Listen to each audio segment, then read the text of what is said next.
Season 1, Episode 6. The Diamond Cartel. Shadow Practice. Welcome to your shadow practice session. Today we look at the illusion of value. From the dirt to the ring. Focus on the L and R sounds. Precision is power. Master the English of artificial scarcity. Let's begin. The script. If you want to own the world, you have to own the truth. But if you want to control the world, you have to own the lie. For over 100 years, we have been told that a diamond is forever. We have been told they are rare. We have been told they are priceless. But the audit of history shows a different ledger. Diamonds are not rare. They are just controlled. This is the story of the Diamond Cartel. The story of De Beers and Cecil Rhodes. A masterclass in how to turn a common rock into a global obsession. This is the business of romance, and the geography of greed. The year was 1867. A discovery was made in South Africa. On the banks of the Orange River. A glittering pebble. Then another. Then a mountain of them. Before this, diamonds were only found in small amounts in India and Brazil. They were for kings. But suddenly, the market was flooded. If everyone has a diamond, no one wants a diamond. The price was about to crash. The luxury was about to become common. But a young Englishman named Cecil Rhodes saw the fracture in the market. He didn't want to mine diamonds. He wanted to corner them.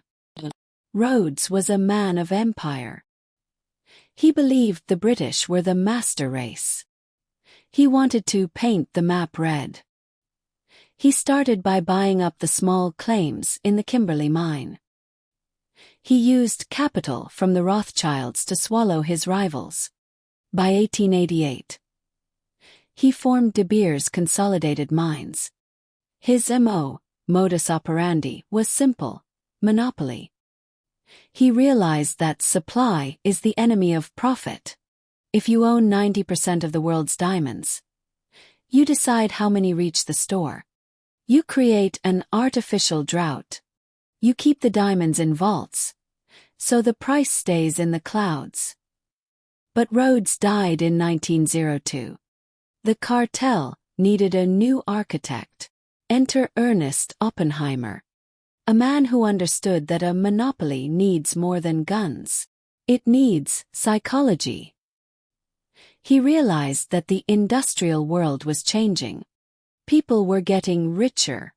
The middle class was growing. He needed to give them a reason to buy a useless carbon crystal.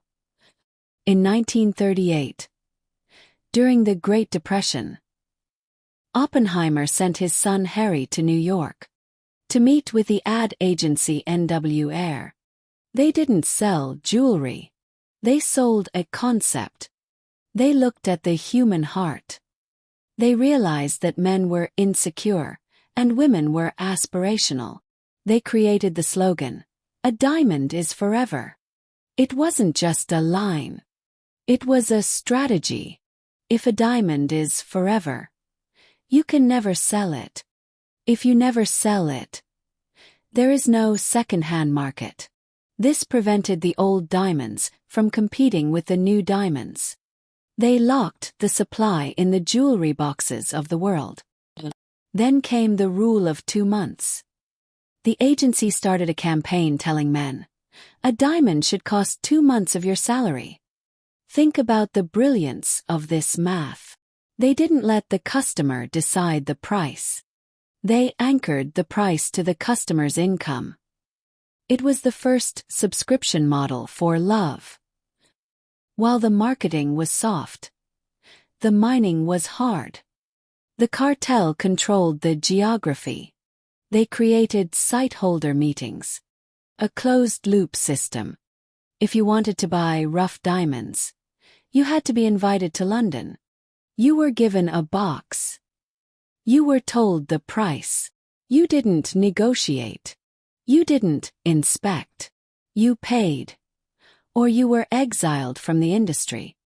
This was totalitarian capitalism. But the shadow grew darker in the late 20th century. Blood diamonds. In places like Sierra Leone and Angola, diamonds became the currency of chaos. Rebel groups used slave labor to dig for stones to buy guns. The sparkle on the finger of a bride in New York was paid for in terror in Africa. The cartel tried to clean the image. They created the Kimberley process, a paper trail to prove the diamonds were conflict-free. But in the noir world of business, paper can be forged. The myth was under audit.